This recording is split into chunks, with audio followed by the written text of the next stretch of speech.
நம்ம எங்கே இருக்கோம் அப்படின்னு பார்த்தீங்கன்னா 1008 மூலிகைகளால் உருவாக்கப்பட்ட பத்ரகாளி அம்மன்.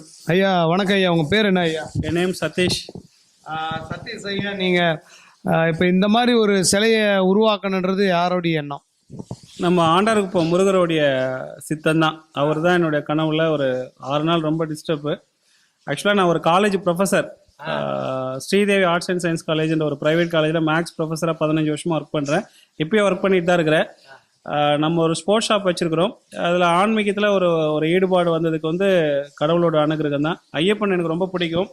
ஒவ்வொரு வருஷமும் சபரிமலைக்கு மாலை போடுவோம். அந்த நேரங்களில் ரொம்ப பக்தியாக இருப்போம். ஸோ கடந்த ஒரு 2 வருஷமாக இந்த ஆன்மீகத்தின் மேலே ரொம்ப ஒரு ஈடுபாடு. அதில் வந்து தமிழ்நாடு ஃபுல்லாக இருக்கிற தலை சிறந்த ஆன்மீகவாதிகள் என்னுடைய குருநாதர்கள்கிட்ட முறைப்படி தீட்சை வாங்கியிருக்கோம். காசியில் வந்து அகோரிங்க கிட்ட சிவதீட்சை வந்து வாங்கியிருக்கிறோம். உங்களுக்கு தெரியும் ஹரிச்சந்திர மயானம், அப்புறமா மணிகர்ணிகா காட்னு 2 இருக்குது. அதில் வந்து ஹரிச்சந்திர மயானத்து பக்கத்தில் தான் மயான காளி இருக்காங்க. ஸோ அதில் வந்து அகோரிங்க கிட்ட சிவதீட்சை வாங்கியிருக்கோம். ஸோ கேரளாவில் வந்து மணிக்கர் இனத்தை சேர்ந்தவங்க தான் மாந்திரிகத்தோடைய தலை சிறந்த அவங்க இருக்காங்க. பெருவுடையான் அவர் தான் வந்து மாந்திரிகத்தோடைய தந்தை. அவங்க வழி வந்தவங்க கிட்ட நம்ம முறைப்படி மாந்திரிகம் கற்றுட்ருக்கோம். மாந்திரிகம் அப்படின்னு சொன்னால் நிறைய பேர் வந்து தவறுதலாக நினச்சிக்கிறாங்க, மந்திரவாதி. இப்போ என்னுடைய சொந்தங்கள்லேயே சில பேர் பார்த்தீங்கன்னாக்கா சதீஷ் சாமியார் ஆகிட்டான், சாமியை வச்சு வழிபடுறது தப்புன்னா அப்போ யாருமே வீட்டில் சாமி கும்பிடவே கூடாதுல்ல. இதில் என்னுடைய ஆதங்கத்தில் இந்த பதிவு மூலிமா தெரிவிச்சுக்கிறேன்.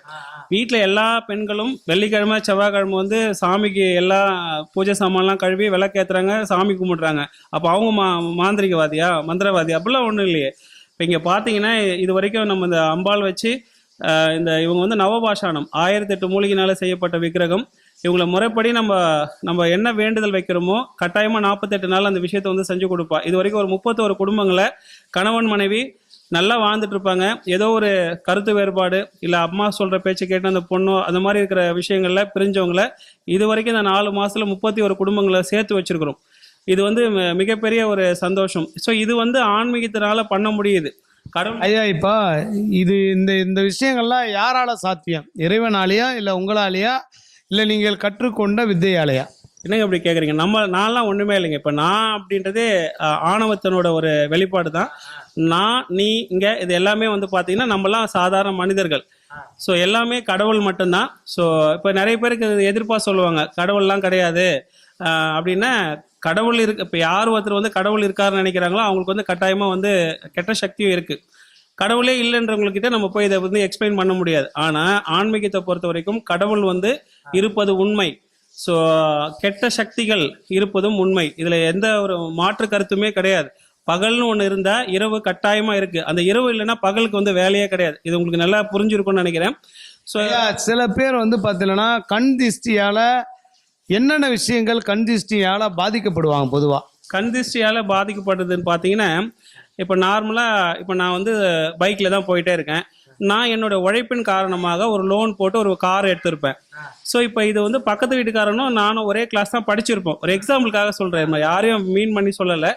ஸோ அவர் வந்து அந்த தொலைநோக்கு பார்வையோடு இருக்க மாட்டார். இப்போ இன்னைக்கு பார்த்தீங்கன்னா கார் இல்லாத வீடே கிடையாது. கார் இல்லைன்னா அது ஒரு இது இல்லைன்ற மாதிரி ஆயிடுச்சு. ஸோ நம்ம உழைப்பின் காரணமாக அதை ஒரு 2 லட்சமோ 3 லட்சமோ கட்டு லோனில் எடுக்கிறோம். அதை கட்டணும் அப்படின்றதுனால ஓடுறோம். ஆனால் அவன் வந்து அதே நார்மலாகவே இருக்கிறவன் என்ன பண்ணுறான்னாக்கா வண்டி வாங்க மாட்டான். அப்போ என்ன பண்ணுறான்னா பொறாமை, ஐயோ இவன் மட்டும் வாங்கிட்டானேன்றது. அதுதான் வந்து கண்திருஷ்டின்றது. கண்திருஷ்டி வந்து ஒருத்தவங்க பாதிக்குமானா கட்டாயமாக பாதிக்கும். ஏன்னா நல்ல விஷயங்களை விட வந்து கெட்ட விஷயம் வந்து சீக்கிரமாக போய் சேரும். அதுக்கு ஒரு எக்ஸாம்பிள் பார்த்தீங்கன்னா, ஒரு ட்ரம்மு ஃபுல்லாக பால் வந்து பியூர் பால் வச்சுருப்போம். அது நல்ல பால் தான். ஆனால் ஒரே ஒரு சொட்டு தான் வந்து விஷம் வந்து அதில் ஊற்றுவோம். ஆனால் அந்த மொத்த பாலுமே வந்து என்ன ஆகிடும்? விஷமாயிடும். ஸோ இது எதுக்காக சொல்கிறேன் அப்படின்னா, நல்ல விஷயங்கள் வந்து அதிகமாக இருந்தால் கூட கெட்ட விஷயத்தோட ஒரு துளியோட இது வந்து அதோட ஆதிக்கம் வந்து அதிகமாக இருக்கும். இதோட கான்செப்ட் என்ன அப்படின்னா, கடவுள்கள் இருக்கிறாங்க அப்படின்னா ஏன் வந்து கெட்ட சக்தி இருக்குன்னா இருக்கும். இப்போ அந்த பால் தான் அது எக்ஸாம்பிள். பால் ஃபுல்லாக நல்லது தான். அந்த ஒரு துளி விஷத்தை வந்து அந்த நல்லா இருக்கிற பால் வந்து அதை கெடுக்கலாம் இல்லையா? அதாவது அந்த கெட்ட சக்தி போலனா முடியாது. ஏன்னா கெட்ட சக்திக்கு வந்து வீரியம் வந்து அதிகம். ஸோ ஆனால் கடைசியில் நம்ம தெரிஞ்சுக்க வேண்டிய விஷயம், நல்ல விஷயங்கள் தான் ஜெயிக்கும், கொஞ்சம் லேட்டாக ஜெயிக்கும். கெட்ட விஷயங்கள் அதோட ஆதிக்கம் வந்து அதிகமாக இருக்கும். அது ஒன்று சொல்லுவாங்க இல்லையா, அணையிற விளக்கு தான் பிரகாசமா எரியும். அதுதான் வந்து கெட்ட சக்தி. கடவுள் வந்து அமைதியா இருக்கும், அதோட போக்கிலே விடுவாங்க. எப்போ அதை ஆஃப் பண்ணுன்றது கடவுளுக்கு தெரியும். யார் ஒருத்தங்க கடவுளை வந்து ஆத்மாத்மா மனசார நேசிச்சு அவங்களுக்கு தன்னுடைய வேண்டுதலை கடவுள்கிட்ட சொல்றாங்களோ கட்டாயமா கடவுள் வந்து பூர்த்தி செய்வாங்கன்றது நிதர்சனமான உண்மை. இது வந்து ஒரு காலேஜ் ப்ரொஃபஸராக இருந்து இந்த அம்பாவை வச்சு வழிபடுற. ஆக்சுவலாக இந்த கோவில் வந்து பொதுமக்கள் பார்வைக்காக நான் வைக்கல, என்னோட திருப்திக்காக தான் வச்சேன். ஆனால் இந்த அம்மாவுடைய சக்தி வந்து அதீதமாக இருக்கிறதுனால இந்த இடத்தையுமே பொதுமக்கள் பார்வைக்காக கோவிலாகவே மாற்றிட்டேன். இது என்னக்கு அப்புறமா இது வந்து அரசாங்கத்துக்கு தான் போய் சேருன்றதை இந்த இடத்துல நான் தெரிவிச்சுக்கிறேன். இது முழுக்க முழுக்க என்னோட உழைப்பில் நான் கஷ்டப்பட்டு வாங்கின இடம். ஸோ இதை வந்து என்னுடைய ஸ்போர்ட்ஸ் ஷாப் ஆக்சுவலாக இதை மேலே மாற்றிட்டு கோவிலாக மாற்றிட்டேன். எனக்கு அப்புறம் பொதுமக்கள் வழிபடுறதுக்கு இது பொது சேவையாகவே இதை பண்ணிவிட்டு அரசாங்கத்துக்கிட்ட இதை ஒப்படைக்கணுன்றது நான் முடிவு பண்ணியிருக்கேன். இதில் யார் என்ன சொன்னாலும் அதில் மாற்று கருத்து இல்லை. ஐயா இப்போ சிலைனாலே பெருசாக இருக்குன்னுவாங்க, இது மொத்தம் எத்தனை அடி? ஆக்சுவலாக இது வந்து பார்த்தீங்கன்னா 1 அடி 10 அங்குலம், அதாவது 1.25 அடி. இது கீர்த்தி சிறுசானாலும் மூர்த்தி பெருசுன்னு ஒரு விஷயம் நீங்கள் தெரிஞ்சுக்கணும். நம்ம தமிழகத்தில் தான் பார்த்தீங்கன்னா நிறைய விசாலமான பிம்பங்கள் இருந்தால் தான் அது வந்து பெரிய சக்தி உடையதுன்ற மாதிரி ஒரு சிலருடைய கருத்து இருக்குது. நீங்கள் காசிக்கு போனீங்கன்னா காசி விஸ்வநாதர் அவரை போய் நீங்கள் பார்த்தீங்கன்னா தரையிலேருந்து பார்த்தீங்கன்னா 6 அடி கூட அவருடைய சிலை இருக்காது. நீங்கள் அங்கே போய் பார்த்தவங்களுக்கு தெரிஞ்சிருக்கும். ஏன்னா நம்ம தமிழ்நாட்டிலேருந்து நிறைய பேர் காசிக்கு போயிருக்காங்க. அங்கே பார்த்தீங்கன்னா நான் அவரை போய் கிட்ட கூட போய் தொட முடியாது. 4 இது மாதிரி வச்சுருப்பாங்க, ட்ரே மாதிரி வச்சுருப்பாங்க. நம்மளுடைய வேண்டுதல் பால் பழம் எது இருந்தாலும் அந்த துளசிலாம் அதில் போடுவாங்க. அந்த ட்ரே மூலிமா அவருக்கு போய் சேரும், அப்புறம் அதில் வெளில வரும். அதோடைய ஹைட்டே பார்த்தீங்கன்னா வெறும் 6 அடி தான். அதை பார்க்கறதுக்கு நாங்கள் போய் சாமியை பார்க்கும்போது 4 மணி நேரம் க்யூவில் நின்னோம். அதுக்கு 4 வழி இருக்குது. 4 வழியிலுமே பார்த்தீங்கன்னா நாங்கள் நின்னது ஒரு 4 மணி நேரத்துக்கு மேலே நின்னோம். இது எதுக்காக சொல்ல வரேன்னு, சிலையோட உருவம் எவ்வளோ இருக்குன்னு முக்கியம் இல்லை, அதோட சக்தி எவ்வளோ இருக்குன்றதா ரொம்ப முக்கியம். இதுக்கு பியூட்டிஃபுல் எக்ஸாம்பிள் பார்த்தீங்கன்னா கேரளாவில் ஐயப்பனை நீங்கள் பார்த்துருப்பீங்க. அவர் அதிகபட்சம் பார்த்தீங்கன்னா 1 அடி 1.25 அடி 1.5 அடிக்குள்ளே தான் இருப்பார். ரொம்ப சின்ன விக்கிரகம். அவரை பார்க்குற அந்த ஒரு செகண்ட் வந்து நம்ம எல்லாத்தையுமே வந்து சாதிச்சிடலாம். ஐயப்பனை போயிட்டு மனசார வேணும்னு உங்களுக்கு தெரியும். அந்த ஒரு செகண்ட் நொடிக்காக நாங்கள் லாஸ்ட் இயர் நாங்கள் போகும்போது உங்களுக்கு தெரியும், லாஸ்ட் இயர் சபரிமலையெல்லாம் பார்த்தீங்கன்னா நாங்கள் 18 மணி நேரம் நின்று போனோம் ஐயப்பனை பார்க்கறதுக்கு. 18 மணி நேரம். ஸோ என்னுடைய குழந்தைய கூப்பிட்டு போயிருந்தேன். அது எல்லாம் மீறி போய் அங்கே பார்க்கும்போது, ஸோ லாஸ்ட் இயர் நம்ம போயிட்டு வந்ததுக்கப்புறம் தான் அம்பாவை வந்து நம்ம பிரதிஷ்டை பண்ணியிருக்கிறோம். ஸோ இதுலேருந்து நான் சொல்ல வர விஷயங்கள் என்னென்ன, சிலை எவ்வளோ பெருசாக இருக்குன்றது பார்க்கக்கூடாது, அதில் இருக்கிற உயிரோட்டம். இப்போ நிறைய பேருக்குள்ள ஒரு கேள்வி என்னென்ன, எல்லாமே சாமி தானே, எல்லாமே வந்து சக்தி வாய்ந்தது தானே, அப்புறம் ஏன் எல்லாரும் அங்கங்கே வச்சுக்கிறாங்கன்னு. எல்லாரும் வைக்கலாம், அதை முறைப்படி யார் வந்து தினமும் அதை பூஜை பண்ணி அவங்களுக்கு தேவையான விஷயங்களை வந்து செய்கிறாங்களோ அந்த இடத்துல தான் சாமி வந்து அங்கேயே ஆசைப்பட்டு உட்காந்துருவாங்க அந்த அம்மா. இப்போ நிறைய இடத்துல விசாலமான கோவில் கட்டியிருப்பாங்க, வாரத்தில் ஒரு நாள் எப்பயோ ஒரு நாள் மட்டும்தான் பார்த்துப்பாங்க, வருஷத்தில் ஒரு நாள் வந்து பூஜை பண்ணுவாங்க, திருவிழா மாதிரி வைப்பாங்க.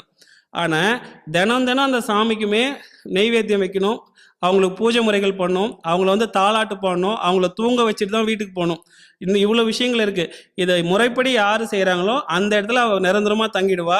ஐயா இப்போ நவபாசனத்தில் 1008ன்றது என்ன கணக்கா? 1008 மூலிகை. ஆமாம். இப்போ நீங்கள் உங்களுக்கு தெரியும், இப்போ பழனியில் வந்து முருகனுடைய சிலை இருக்குது. அது வந்து 18 சித்தர்களை வந்து போகரால் உருவாக்கப்பட்ட சிலை தான் வந்து பழனி முருகர்.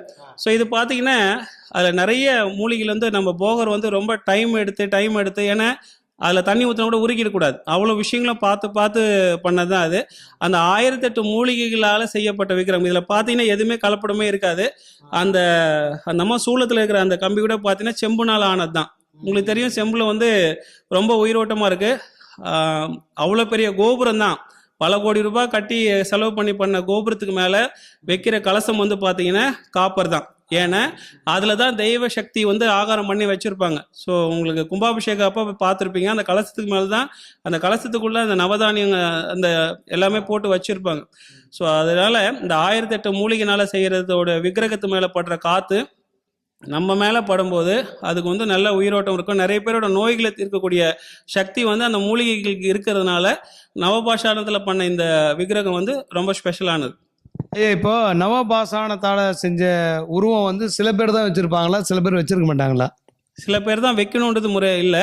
இப்போ நிறைய இடத்துல பார்த்தீங்கன்னா, தமிழ்நாட்டில் பார்த்தீங்கன்னா நிறைய பேர் வந்து நானும் நவபாஷாணத்தில் வச்சுருக்கேன், நவபாஷணத்தில் வச்சுருக்கேன்னு சொல்கிறாங்க. அது முறைப்படி சித்தர்கள் வழி வந்தவங்க மூலயமா செய்கிறது தான் ரொம்ப முக்கியம். அதர்வன வேதம் தெரிஞ்சிருக்கணும். அப்படி தெரியாமல் இதை செய்கிறவங்களுக்கு அந்த உயிரோட்டம் வந்து சாமிக்கு வந்து கொடுக்க முடியாது. அது ஒரு கல்லாவோ சிலையாவோ தான் இருக்குமே தவிர, அதை முறைப்படி இப்போ நம்ம ஒரு ஒரு விஷயம், அம்மா தாயே, ஒரு பொண்ணு அவங்க கணவன் வந்து கோவத்தினால பேசிட்டாங்க, அது கோச்சிட்டு அவங்க அம்மா வீட்டுக்கு போயிடுச்சு, இங்கே வரமாட்டுது. ஆனால் அந்த குழந்தைங்க பாதிக்கப்படுறாங்க. இதுக்கு வந்து அவங்களுக்கு மனசை மாற்றி அந்த கணவனோடு வந்து வாழ வைக்கணும் அப்படின்றத நம்ம முறைப்படி சாமிக்கிட்ட அவங்களுக்கு ஏற்ற பூஜை முறைகள் பண்ணும்போது அந்த அம்மா அந்த மனசை போய் மாற்றுவாங்க. இது ஏன் அப்படின்னா, நார்மலாக இருக்கிற ஒரு சிலை வச்சு பண்ணுறவங்களுக்கு அந்த விஷயங்களுக்கு தெரியாது. இப்போ கேட்ட கேள்வி என்னென்ன, நவபாஷாணத்தில் பண்ணுற விஷயம் எல்லாருமே வச்சிருக்கிறாங்க. அது உண்மையான சிலையா, சரியான குருமார்கள் மூலயமா அதை பூஜை பண்ணி கொடுக்கப்பட்டது. இது வந்து பார்த்தீங்கன்னா 21 நாள் வந்து முறைப்படி பூஜை பண்ணி, அதுக்கப்புறம் 48 நாள் யாக கால பூஜைன்னு சொல்லுவாங்க. அதை பண்ணதுக்கு அப்புறமா தான் அதை பிரதிஷ்டை பண்ணியிருக்கும். ஸோ வச்சதுக்கு அப்புறமா 48 நாள் வந்து முறைப்படி பூஜை பண்ணணும். ஸோ இவ்வளோ விஷயங்கள் பண்ணதுக்கு அப்புறமா தான் இவ இவ்வளோ உயிரோட்டமாக இருக்கிறா. இப்போ இந்த அம்மா வந்து ஆடை போட்டிருக்காங்களா இல்லை நிர்வாணமாக இருக்காங்களா? ஸோ பத்ரகாளி அம்மனுக்கு வந்து ஆடைன்றது பார்த்தீங்கன்னா மேலே வந்து அசுரர்களுடைய மண்டோட தான் மாலை, கீழே பார்த்தீங்கன்னா வந்து அசுரர்களுடைய அந்த கை தான் வந்து வஸ்திரமே. இவங்களுக்கு வந்து வேற ட்ரெஸ்லாம் கிடையாது. அதனால தான் பார்த்தீங்கன்னா நிர்வாணமாக தான் இருக்கும். இவங்களை நம்ம பார்க்கும்போது குழந்தையான உருவத்தை தான் நம்ம பார்க்க தோணுமே தவிர, யாருமே இங்கே வந்து பார்த்தவங்க அது ஒரு மாதிரியா தவறுதலாக இருக்குன்ற மாதிரி சித்தரிச்சது கிடையாது. ஏன்னா இந்த அம்மாவுடைய அம்சம் வந்து அது.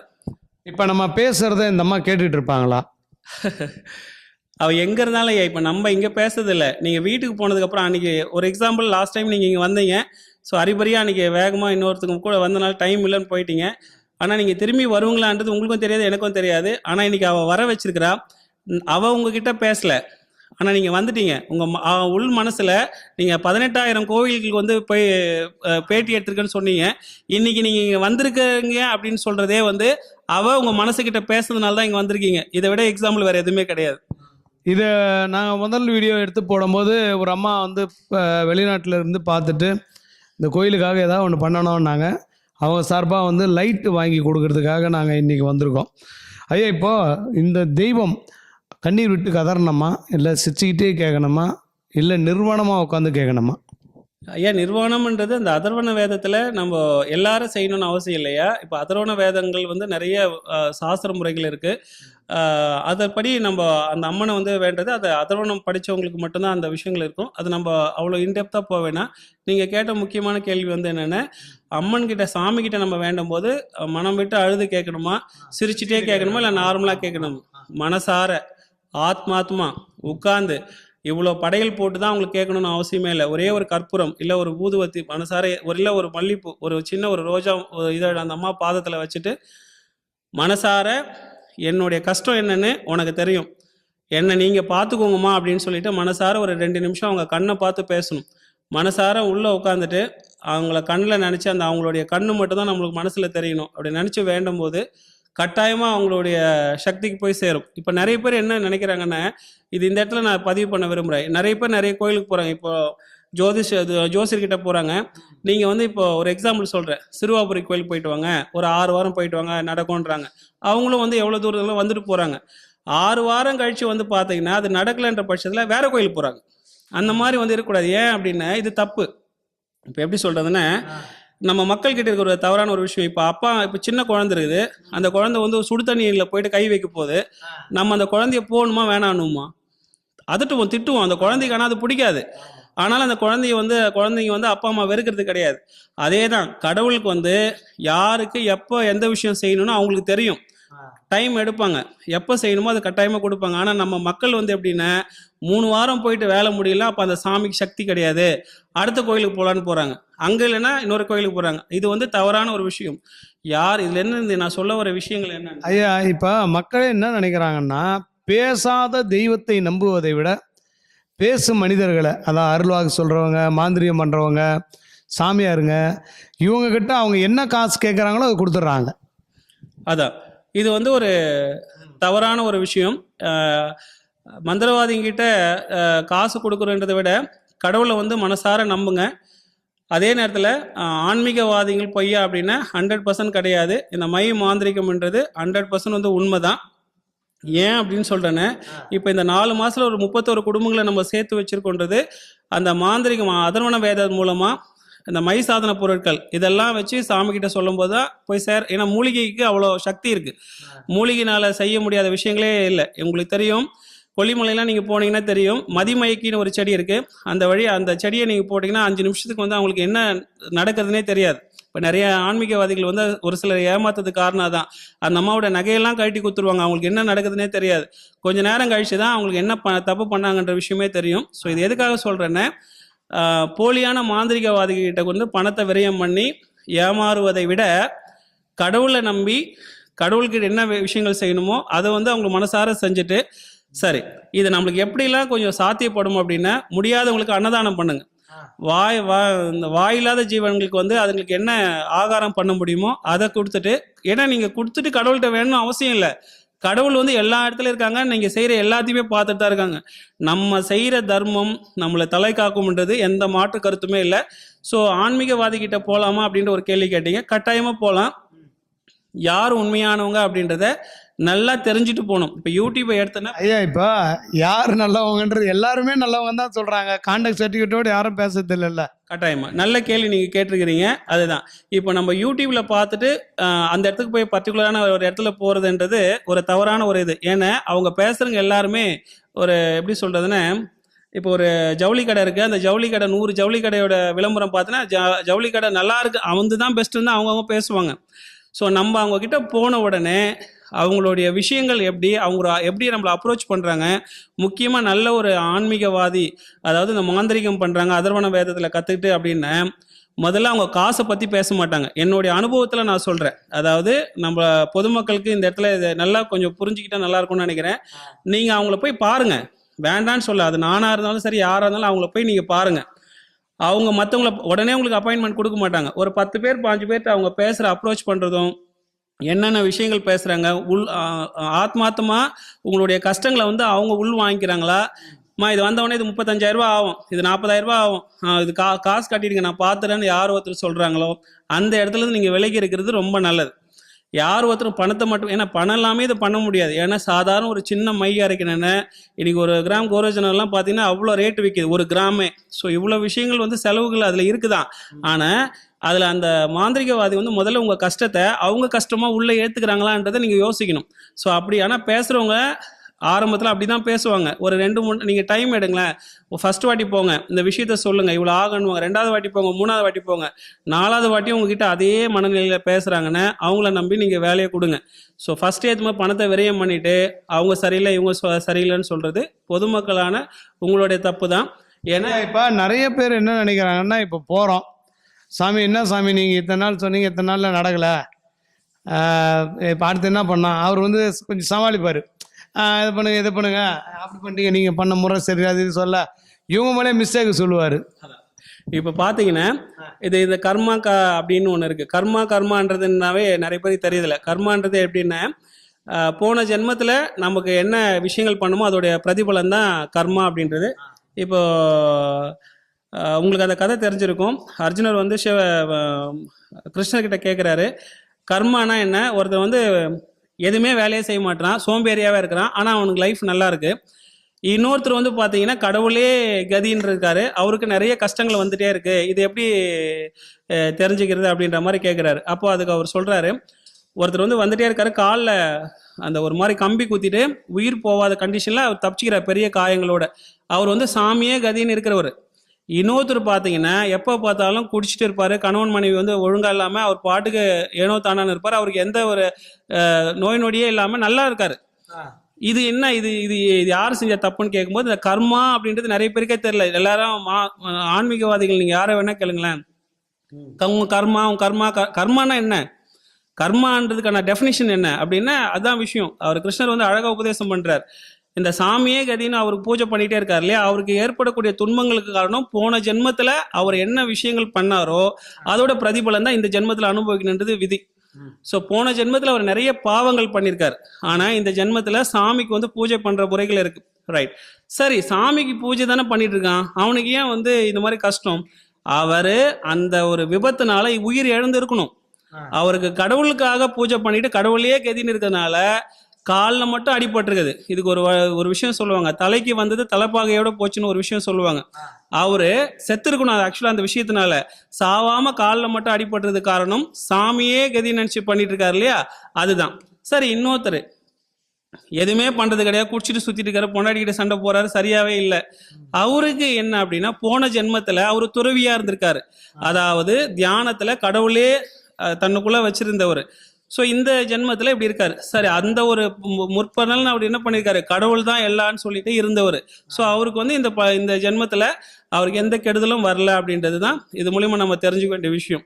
சொல்லுங்க ஐயா. ஐயா, இப்போ பொதுவாக ஒருத்தர் ரோட்டில் பார்த்தா கூட நிர்வாணமாக ஒருத்தர் இருந்தாருன்னு வச்சுங்களேன், நம்ம போய் ட்ரெஸ்ஸு போட்டு விட்டுருவோம். அந்த பிறப்பு உறுப்பு என்பது யாரும் பார்க்கக்கூடாது. பிறப்பு உறுப்புன்றது யாரும் பார்க்கக்கூடாதா? நல்ல கேள்வி. ஆமாம், அது அந்தரங்கம் தானே. அது வந்து ஏன்னா நம்மளுடைய எல்லா கெட்ட சக்திகளும், அதாவது கெட்ட நீரும் அந்த மலமும் வந்து வெளியில் போகக்கூடிய அந்த விஷயத்தை வந்து குழந்தை பருவமாக இருக்கும்போது கூட குழந்தைய அம்மா மட்டும்தான் அதை எடுப்பாங்க.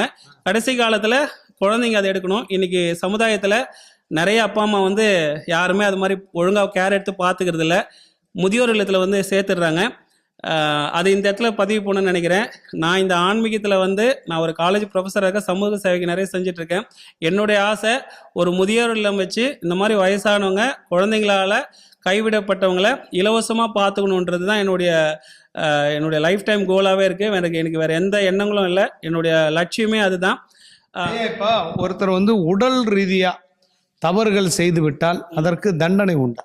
உடல் ரீதியாக தண்டனைகள் செய்து விட்டால் அதுக்கு தண்டனை இருக்கா அப்படின்னா கட்டாயமாக இருக்குது. அவங்களுடைய எதிர்த்தரப்பு இருவரும் இணைந்து மனசால் ஒத்துப்பட்டு ஒரு தவறு செய்கிறாங்க அப்படின்ற பட்சத்தில் அதற்கான தண்டனைகள் குறைவு.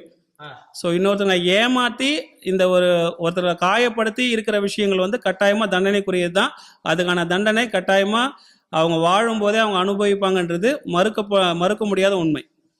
படுத்த படுக்கை ஆகிறது, அப்புறம் உடல் ரீதியாக பாதிப்புகள் ஏற்படுறது, அப்புறம் வந்து யாருமே ஹெல்ப் பண்ணுறதுக்கு கடைசி காலத்தில் இல்லாமல் போகிறது, ஹாஸ்பிட்டலில் போய் சேர்த்தா கூட அட்டெண்டரே இல்லாமல் ஒரு வாழ்க்கை வாழ்வாங்களா, இதெல்லாம் முற்பிறவியில் செய்த பயனா? கட்டாயம் ஐயா, கட்டாயமாக தான். அதுக்கு எல்லாத்துக்குமே காரணம் இப்போ நம்ம கர்மான்னு ஒரு கதையை பற்றி பேசணும் இல்லையா, அதுதான். அவங்க படாத பாடு ஏண்டா அந்த ஜென்மம் எடுத்தோன்ற வேதனை அளவுக்கு ஒரு எடுத்துக்காட்டு பாருங்களேன். இப்போ நம்ம நார்மலாக இப்போ நிறைய பேர் பார்த்துருப்பீங்க, நாய் சும்மா குலைக்கும், போயிட்டு இருக்க வண்டியிலேருந்து நிறுத்தி ஏதாவது கல்லோ கட்டையோ எடுத்து அந்த நாயை மண்டையில் அடித்து உடச்சி அது ஒரு மாதிரி கொடூரமாக சாவடிக்கிறவங்களாம் இன்றைக்கும் இருக்காங்க. இது கட்டாயமாக நாய் அப்படின்றது ஒரு பைரவர், அதாவது சிவபெருமானுடைய கால பைரவருடைய வாகனம் தான் வந்து நாய். அது கொலைக்கு தான் நம்ம அதட்டினா அது போயிடும். நீங்கள் நல்லா பாருங்களேன், நாய் வந்து பின்னாடி துரத்திட்டே வரும், நீங்கள் வண்டியை நிறுத்திட்டீங்கன்னா அதுக்கு பயந்துட்டு அது போயிடும், கடிக்க வராது. ஸோ அந்த மாதிரி இருக்கிற இதை வந்து கொடுமையாக சாகடிக்கிறவங்களாம் இருக்காங்க. கட்டாயமாக அதுக்கான பலன் அடுத்த பிறவியில் நிச்சயமாக அவங்க வந்து அனுபவிச்சு ஆகணும். அதோடைய வெளிப்பாடு தான் இப்போ நீங்கள் சொன்னதுக்கெல்லாம் அவங்க கஷ்டப்படுறது. எந்த ஜீவராசி மேலே வண்டியே ஏற்றக்கூடாது? எந்த ஜீவராசி மேலுமே ஏற்றக்கூடாது ஐயா, எது மேலுமே ஏற்றக்கூடாது. தெரிஞ்சோ தெரியாமலோ ஏற்றுற இதுக்கு வந்து மன்னிப்பு இருக்குது. நம்ம வேணும்னே எதுக்கு மேலே நம்ம ஏற்ற போகிறதில்ல. தெரியாமல் ஏற்றுற பட்சத்தில் கடவுள்கிட்ட இந்த மாதிரி நான் தெரியாமல் ஏற்றிட்டேன்னு சொல்லிட்டு நம்ம என்ன செய்கிறோன்றது மனசார கடவுள்கிட்ட நம்ம சொல்லும் போது அவங்க அதுக்கான தண்டனைகளை வந்து குறைக்கிறதுக்கான வாய்ப்புகள் ரொம்ப அதிகம். நிறைய பேர் கோயில் வச்சு சம்பாதிப்பாங்க, அது பாவ காசா புண்ணிய காசா? கோயிலை வச்சு சம்பாதிக்கிறதுன்றது என்னையா, இப்போ இந்த கோயிலை நீங்கள் பார்த்தீங்கன்னா தெரிஞ்சிருக்கல, மறைக்கிறதுலாம் ஒன்றுமே இல்லை. இது என்னுடைய திருப்திக்காக வடிவமைக்கப்பட்ட கோவில் தான். பொதுமக்கள் பார்வைக்கும் வச்சுருக்கேன். கோவில் அப்படின்னாவே உண்டியல் வைப்பாங்க, இங்கே உண்டியிலே இருக்காது, நீங்கள் பார்த்துருப்பீங்க. அந்த தட்லியும் பார்த்தீங்கன்னா நம்ம தீபார்த்தனை காட்டும்போது காசு வைக்காதீங்கன்னு சொல்லுவேன். ஆனால் இந்த 4 மாதத்தில் பார்த்தீங்கன்னா மக்கள் நிறைய பேர் என்கிட்ட சொன்ன விஷயங்கள் வந்து, இதை நான் உங்களுக்கு வைக்கல ஐயா, நீங்கள் தினமும் சாமிக்கு எண்ணெய் வாங்குறீங்க, திரி வாங்குறீங்க, பூ வாங்குறீங்க, பழங்கள் வாங்குறீங்க, இதுக்காக சாமிக்காக நாங்கள் கொடுக்குறது நீங்கள் வேண்டான்னு சொல்லாதீங்க, அது எங்களை கஷ்டப்படுத்துது. உங்களுக்கு புரியுதுங்களா? நான் உங்களுக்காக வைக்கல, சாமிக்காக செய்கிறோம், அதை நீங்கள் வேண்டான்னு சொல்லாதீங்கன்னு அவங்க மன திருப்திக்காக வைக்கிறாங்க. இப்போ இதில் வைக்கிற இந்த 10 ரூபா 20 ரூபாய்க்காக நம்ம பண்ணல. நம்மளை கடவுள் வந்து நல்ல இடத்துல வச்சிருக்கிறாரு. நான் டெய்லி ஒரு 60 பேர் சாப்பாடு செஞ்சு கொடுத்துட்ருக்கிறேன். ஃப்ரீசர் பாக்ஸில் இறந்துட்டாங்கன்னா ஃப்ரீயாக கொடுத்துட்ருக்கிறேன். இவங்க தட்டில் போடுற இந்த 10 ரூபாய் 20 ரூபாயில வச்சு நான் என்னுடைய ஃபேமிலியை நான் பார்க்கணும்னு அவசியம் இல்லை. ஐயா இப்போ இந்த இடத்துல நீங்கள் செலவு வைக்கிறதுக்கு பல பேர் வந்து விமர்சனம் கொடுத்தாங்களா? கட்டாயம் ஐயா. என்னுடைய ஃபேமிலியில் இருக்கிறவங்களே நிறைய பேருக்கு வந்து இதை பிடிக்கல. அதாவது எப்படின்னா சதீஷ் வந்து காலேஜ் ப்ரொஃபஸர், டியூஷன் சாரு அப்படியே தான் பார்த்தவங்க. இன்னைக்கு இந்த மாதிரி ஒரு ஆன்மீகத்தில் ஒரு சாமி வச்சு வழிபடுற, மனசார வழிபடுற நிறைய பேர் நல்ல விஷயங்களை பண்ணித்தரேன். சதீஷ் மந்திரவாதி ஆயிட்டான், சதீஷ் மந்திரவாதி ஆயிட்டான். எனக்கு அந்த ஒரு கேள்விக்கு வந்து பதில் சொல்ல முடியல. நான் எப்படி இருக்கிறேன், என்னால் பயன்பட்ட அந்த 31 குடும்பங்கள், ஒரு 13 குடும்பங்கள் வந்து இந்த கள்ள தொடர்பில் இருப்பாங்க இல்லையா, அவங்கள பிரித்து சேர்த்து வச்சிருக்கிறோம். இதெல்லாம் வந்து இந்த கடவுளால், இந்த ஆன்மீகத்தினால, அதர்வண வேதத்தினால முடியக்கூடியதுன்னு இதை விட சந்தோஷம் என்ன இருக்குது? இப்போ உங்களை எப்படி பார்க்குறாங்க மற்ற சுற்றி இருக்கக்கூடிய சமுதாயம்? மற்ற சமுதாயங்கள் ஐயா இப்போ பார்த்தீங்கன்னா இந்த ஆன்மீகவாதிகளுக்கு வந்து இந்த சமுதாயத்தில் வந்து ஒரு கெட்ட பேர் தான் இருக்குது. அதாவது ஃபுல்லான்னு சொல்ல முடியாது. இப்போ நீங்கள் ஒரு வார்த்தை 2 வார்த்தை கேட்டீங்க, இந்த மாந்திரிகம் பண்ணுறவங்கள நம்பலாமா, நிறைய பேர் பணத்தை வந்து ஏமாந்துட்டேன்னு சொல்கிறாங்கன்னு ஒரு கேள்வி கேட்டீங்க. அதுவும் இதுக்கு ஒரு முக்கிய காரணம். இன்னொன்று வந்து பார்த்தீங்கன்னா நிறைய பேர் வந்து கோவிலை வச்சு சம்பாதிக்கிறாங்க அப்படின்னு சொன்னீங்க இல்லையா, இந்த 2 விஷயம் வந்து இப்போ 100 கோவில்கள் எடுக்கிறோன்னு சொன்னேன், அதிகபட்சம் ஒரு 80 கோவிலுக்கு மேலே இருக்கிற விஷயங்கள் அந்த மாதிரி தான். ஸோ இப்போ மீதி இருக்கிற எல்லாருமே தப்புன்னு சொல்ல முடியாது. கடவுளுக்காகவே தன்னை அர்ப்பணித்து வாழ்கிறவங்க இன்றைக்கும் இருக்கிறாங்க. ஸோ அவங்கள தேர்ந்தெடுத்து அந்த மாதிரி கோவில்களுக்கு நம்ம போயிட்டு நம்மளுடைய வேண்டுதலை கேட்கும்போது கட்டாயமாக அதுக்கான தீர்வு வந்து இருக்குன்றது மறுக்க முடியாத உண்மை. ஐயா இப்போ ஒரு யாகம் நடத்துகிறாங்க, யாகத்தில் என்ன பண்ணியிருப்பாங்க, ஐயா உங்களுக்கு தான் யாகம், நீங்கள் வந்து கலந்துங்கன்னு சொல்லிட்டு ஒரு 20 பேர்கிட்ட 25,000 ஒரு சாமியார் வாங்கிட்டாராம். யாகம் அப்படின்றது மிகப்பெரிய ஒரு விஷயம் ஐயா. நம்ம இங்கே இந்த கோவில் வச்சு இது 4 மாதம் முடிஞ்சு 5ஆவது மாதம் வரப்போகுது. ஒவ்வொரு அமாவாசைக்கும் பௌர்ணமிக்கும் யாகம் நடத்துகிறோம். ஒருத்தருக்கிட்டையும் ₹1 நம்ம வாங்குறது இல்லை. இதில் பார்த்தீங்கன்னா நல்லா தெரிஞ்சுக்க வேண்டிய விஷயம், இதில் பார்க்குற பொதுமக்கள் எங்கேருந்து வேணாலும் நீங்கள் அமாவாசை பௌர்ணமிக்கு இரவு 7 மணிக்கு வந்தீங்கன்னா ஒரு 2 மணி நேரம் யாகம் நடக்கும். இந்த யாகத்தில் என்னென்ன விஷயங்கள்லாம் பண்ணுறோன்னா, திருமணம் ஆகாதவங்களுக்கான பிரத்யேக பூஜை முறைகள் சொல்லி, அதர்வண வேதத்தில் மந்திரங்கள் சொல்லி, சாமிக்கிட்ட அந்த 108 மூலிகளை அவங்க கையால் கொடுத்து போட சொல்கிறோம். குழந்தை பாக்கியம் இல்லாதவங்களுக்கு, தொழிலில் பிரச்சனையாக இருக்கிறவங்களுக்கு, பில்லி சூன்யம் ஏவல் பிரச்சனை இருக்கிறவங்களுக்கு, உடல்ல நோய் ஏதாவது, அப்புறம் பிரிந்த உறவுகள் ஒன்று சேர, மனசாபத்தில் பிரிஞ்சிருப்பாங்க, சொத்து பிரச்சனை அனந்தமிக்கு பிரிஞ்சிருப்பாங்க அவங்களுக்கு, அதுக்கப்புறமா வேலை வாய்ப்பு யாருக்குன்னா கிடைக்கல, அரசாங்க உத்தியோகம் கிடைக்கணும்னு அதுக்கு, இந்த மாதிரி இந்த சில குழந்தைங்க வந்து படிக்க மாட்டாங்க ஐயா, கொஞ்சம் டல்லாக இருக்கிறாங்கன்னு சொல்லுவாங்க. அவங்களுக்கு எல்லாத்துக்குமே தனித்தனியான மந்திர உச்சாரணங்கள் சொல்லி அவங்க சார்பாக அவங்க கையாளி. அப்புறம் கண் திருஷ்டின்னு இப்போ நீங்கள் ஒரு கேள்வி கேட்டீங்க, அந்த கண் திருஷ்டிக்குமே பார்த்தீங்கன்னா வெண்கடக்குன்னு ஒன்று இருக்குது, அதை வச்சு பூஜை பண்ணி அதுக்கு சாமிக்கிட்ட ஒரு மந்திர உச்சாரணம் இருக்குது. அந்த மந்திரத்தை சொல்லி அந்த யாகத்தில் அவங்க போடும்போது அந்த கண் திருஷ்டிலாம் விலகுன்றது ஐதீகம். இது வந்து எல்லா அமாவாசை பௌர்ணமிக்குமே பண்ணுறோம். இதுக்காக எந்த கட்டணமும் வாங்குறதில்ல. யாருக்கு விருப்பம் இருக்கோ நீங்கள் வந்து தாராளமாக வந்து இதில் பயன்பெறலாம். ₹1 நீங்கள் கட்டணம் செலுத்த தேவையில்லை. ஐயா இப்போ இங்கே உள்ளே வர்றது, சாமியை பார்க்கறது, சாமியை தரிசனம் பண்ணுறது, வேண்டுதல் வைக்கிறது எல்லாமே நீங்கள் சொல்கிறது கிடையாது, அந்த அம்மாவே எல்லாரையும் கூப்பிட்டுருவாங்களா? கட்டாயமா. இப்போ நிறைய பேர் நிறைய கோவிலில் சொன்ன விஷயந்தான், இந்த அம்மனை பார்க்கணும் அப்படின்னு அவள் முதல்ல ஆசைப்படணும். அது அவளுடைய அனுமதி இல்லாமல் யாருமே இங்கே உள்ளே வரவே முடியாது. ஏன் அப்படின்னா அதுக்கு எங்கள் அம்மா ஒரு பியூட்டிஃபுல் எக்ஸாம்பிள். எங்கள் அம்மா மேலே பெரியபாளையத்தம்மன் வரும். ஸோ அவங்களுக்கு வந்து எல்லாருமே சதீஷ் வந்து காலேஜ் ப்ரொஃபஸர், இப்போ சாமியார் ஆகிட்டான் அப்படின்னு எல்லாம் சாமியார் ஆகிட்டால. நான் இன்றைக்குமே நல்ல ஐயா இங்கே பாருங்களேன், சாமியார்ன்றது குடும்பம் குழந்தை குட்டிங்கெலாம் விட்டுட்டு, வேலை வெட்டிலாம் விட்டுட்டு, திருவண்ணாமலையில் போயிட்டு அவங்க கூட அந்த கிரிவலம் சுற்றிக்கிட்டு அங்கே கொடுக்குற அன்னதானத்தை சாப்பிடுவது தான் சாமியார். நான் இன்றைக்கும் காலேஜ் போகிறேன், இன்றைக்கும் டியூஷன் எடுக்கிறேன், அப்பா அம்மா இல்லாத குழந்தைங்களுக்கு ஃப்ரீயாக டியூஷன் எடுத்துகிட்டு இருக்கிறேன். டெய்லி 60 பேர் சாப்பாடு செஞ்சு தெருவோரங்களில் இருக்கிறவங்களுக்கு ஃப்ரீயாக பண்ணுறேன். இந்த கிராமப்புறங்களில் 20 கிராமப்புறங்களை சுற்றி இருக்கிறவங்களுக்கு யாருன்னா டெத் ஆகிட்டாங்கன்னா ஃப்ரீயாக ஃப்ரீசர் பாக்ஸ் சாமியான பந்தல் கொடுத்துட்ருக்குறோம். இது இல்லாமல் என்னுடைய சொந்த செலவில் ஒரு 13 குழந்தைங்களை எடுத்து படிக்க வச்சுட்ருக்கிறேன். இது எல்லாம் மீறி என்னுடைய மனைவியை பார்த்துக்கிறேன், என் குழந்தை குட்டிங்களை பார்த்துக்கிறேன், குடும்பத்தோடு தான் இருக்கிறேன்.